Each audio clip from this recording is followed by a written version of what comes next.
Assalamualaikum warahmatullahi wabarakatuh. Sebelumnya, perkenalkan nama saya Safira, NIM 20020010046. Nah, baiklah, di sini saya akan menjelaskan sedikit tentang krustasea.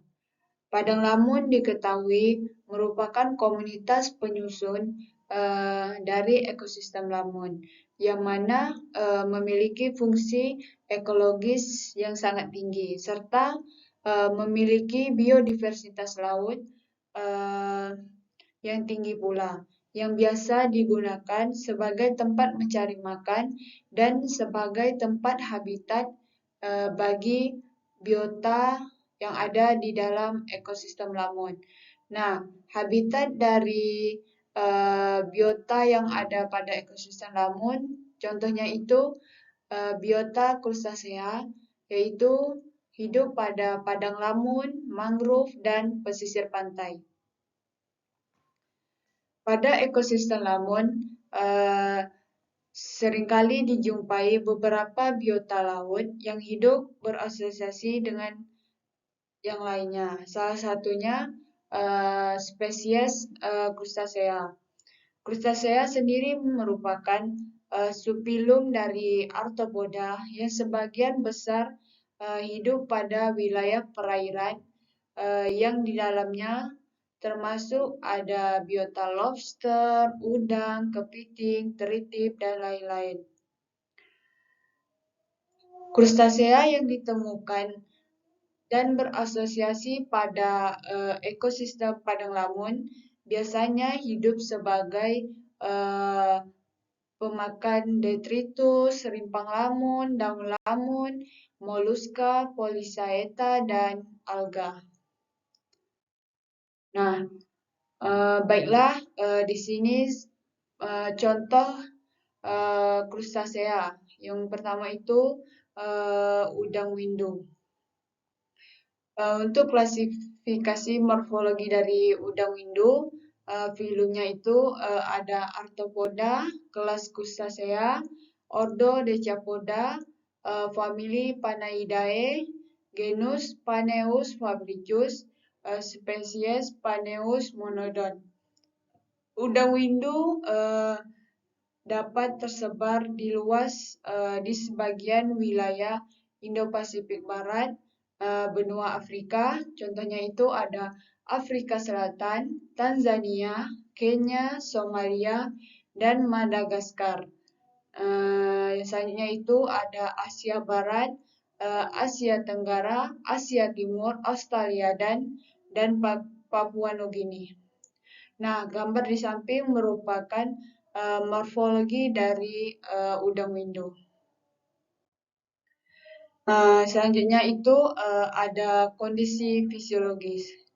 Yang pertama itu ada kondisi hiperosmotik. Kondisi hiperosmotik, udang melakukan kerja osmotik yang tinggi sebagai respon fisiologis untuk mempertahankan lingkungan di sekitarnya. Hal ini menyebabkan terjadinya peningkatan konsumsi oksigen, penurunan aktivitas makanan, dan aktivitas lainnya.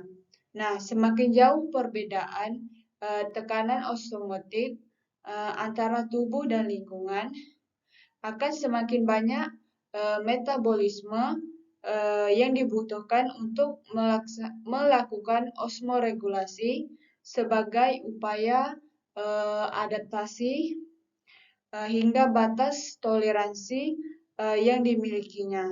Nah, akibat energi yang diperoleh dari hasil metabolisme dalam tubuh yang seharusnya digunakan untuk pertumbuhan akan berkurang atau habis dan dapat menyebabkan terhambatnya pertumbuhan dari si udang. Nah, perubahan salinitas media menyebabkan fluktuasi osmolitas hemolin osmotik udang yang mengakibatkan udara berada dalam kondisi ketidakseimbangan osmotik sehingga udang eh, berusaha melakukan adaptasi fisiologis. Eh,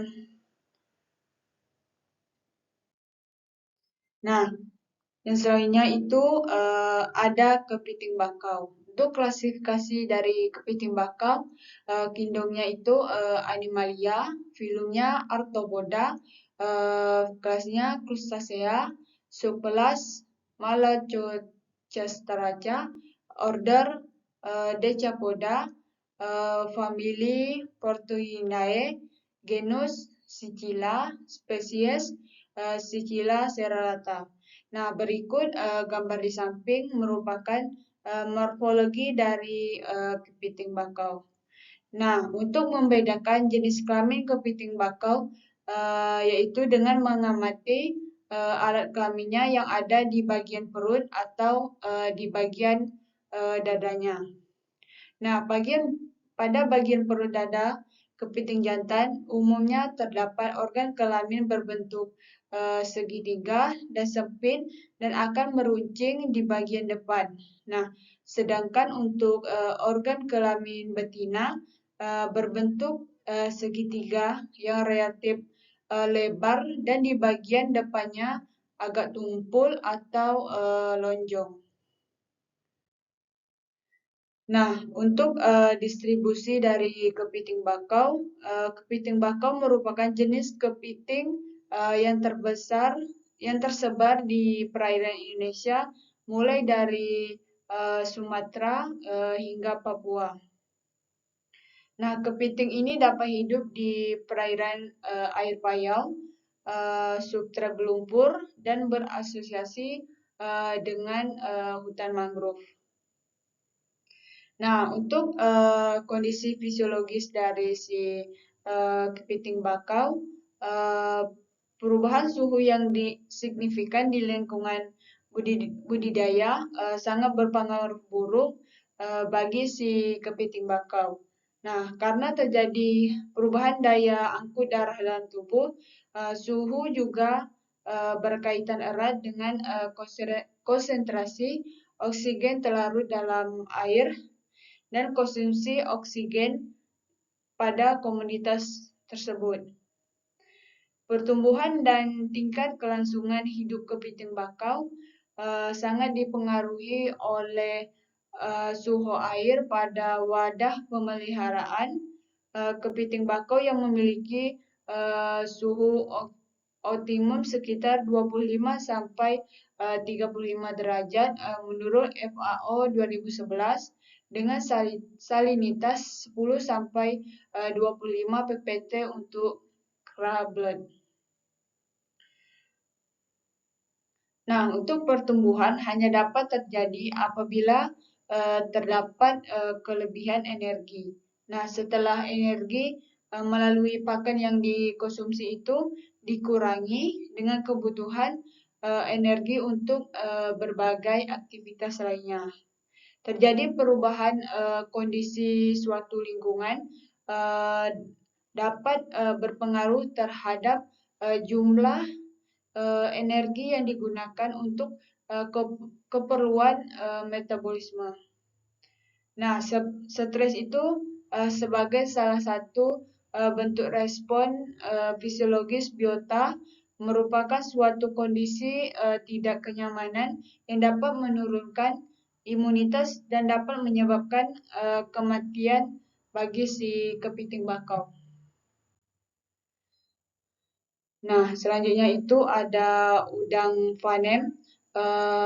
Klasifikasinya itu induknya Animalia, filum Arthropoda, kelas Crustacea, subkelas Malacostraca, order Decapoda, famili Panidae, genus Lithopenaus, spesies Lithopenaus paname. Nah, untuk habitat dan penyebaran dari udang faname suka hidup pada kedalaman 70 meter. Udang faname bersifat nocturnal, yaitu aktif mencari makan pada malam hari. Nah, yang terakhir itu ada udang getak. untuk klasifikasi dari udang ketak, kingdomnya Animalia, filum Arthropoda, kelas Malogostaraca, subkelas Haplocarida, ordo Stomatopoda, subroda, famili Suchilidae, genus Harpioscuyela, spesies Harpioscuyela rapidea, nama lokal yaitu udang ketak. Untuk morfologi dari udang ketak disebut udang matis karena karakteristiknya mirip dengan belalang sembah atau mantis, belalang sembah. Nah, untuk nama lain dari udang matis adalah udang lipan, udang mentada, udang eko, udang ronggeng, dan udang belalang. Nah, mungkin cukup sekian presentasi saya. Apabila ada salah kata, saya mohon maaf. Assalamualaikum warahmatullahi wabarakatuh.